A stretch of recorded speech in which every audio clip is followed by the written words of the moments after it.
کل کچھ ایسے لوگ ہیں جو کہتے ہیں کہ جو حیا ہے وہ آنکھ میں ہونی چاہیے، اس کا پردے سے کوئی تعلق نہیں ہے، تو اس بارے میں آپ کیا کہنا چاہیں گی؟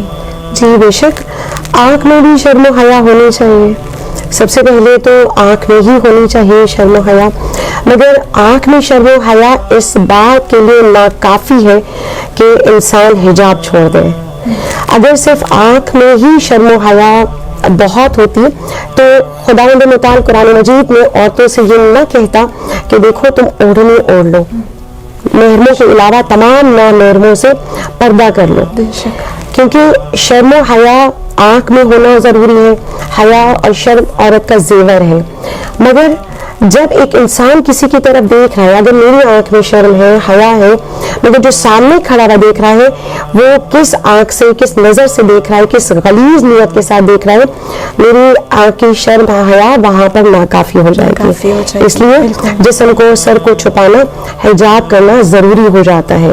شرم و حیا صرف آنکھ کے لیے ضروری نہیں ہے، شرم و حیا آپ کے لباس سے بھی واضح ہونا چاہیے، ہمارے کردار سے بھی واضح ہونا چاہیے.